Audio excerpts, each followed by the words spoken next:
Hi-oh! It is March 25th and the entire set is out. All of Shadows over Innistrad is here for your viewing pleasure and available for pre-order on TCGplayer.com. That's right. Most of the rares have already been previewed, so today we're going to look at a little more of the commons and uncommons, the meat and potatoes of this set. Sure, they're the real blue-collar workers of Shadows over Innistrad. They've got their lunch pails, they've got their hard hats, they're ready to put in some work. I love it. Let's dive in. First up, we've got a pair of interesting creatures that harken back to Lingering Souls. Dauntless Cathar and Nearheath Chaplain.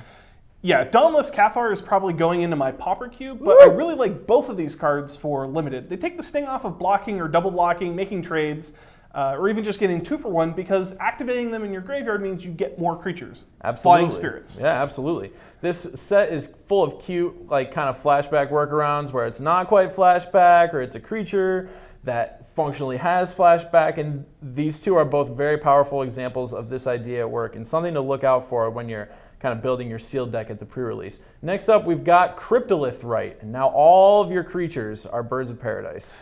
Yeah, Centennial Hierophants is an outstanding card in token decks for Commander, and I can't see Cryptolith Rite being anything less than amazing as well. Yeah. It also just works in Standard with like Eldrazi Spawn tokens, where instead of having to sacrifice them to get mana, you just get all the colors you need. Absolutely. This is definitely the card that gets better as you go wider. All right, next up, we've got Slayer's Blade.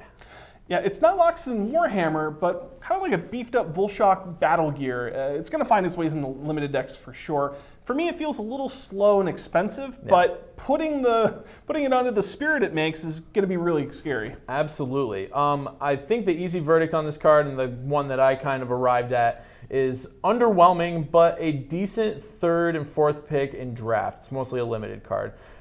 This is probably what Skullclamp would have turned out to be had they actually tested that card a little more. But let's see if this next card tickles your fancy. We've got Gaia Reach Bandit.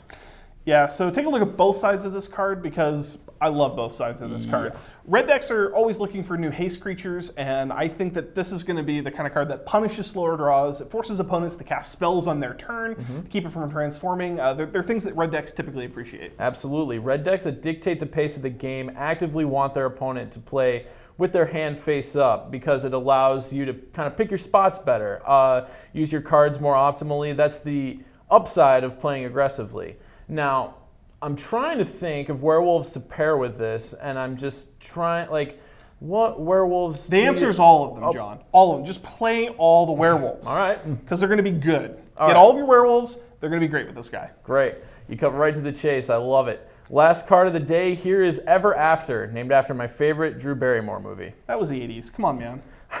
Tell me about this card, Stybs. Give me the lowdown. So Graveyard Shenanigans are great. I mean, obviously constructed to limited applications, but they're really good in Commander too. The ability to get 2 creatures back to the graveyard is what makes this card shine, because Victimize is also a great card, and that has the drawback of making you sacrifice a creature and the creatures you get back come in the battlefield tapped. Yeah, but this card doesn't even have those drawbacks. Its only downsides are that it costs 6 and it doesn't go to the yard? Right, which is kind of like a riff on Beacon of Unrest, where here the presumed drawback really isn't a drawback at all, because you'll tutor that card or find another way to get it back. And with 2 targets, it's a little more difficult to disrupt it. So really the only way to wreck it, quiet blue mages, is to exile the whole graveyard in response. Word up. Well, that is it for Shadows over Innistrad preview season. You can pre-order Cryptolith Rite, Gaia Reach Bandit, and literally every other Shadows over Innistrad card over on TCGplayer.com right now. Stay tuned because there's more in store. And until next time... Goodbye, Internet! Oh, come on, man!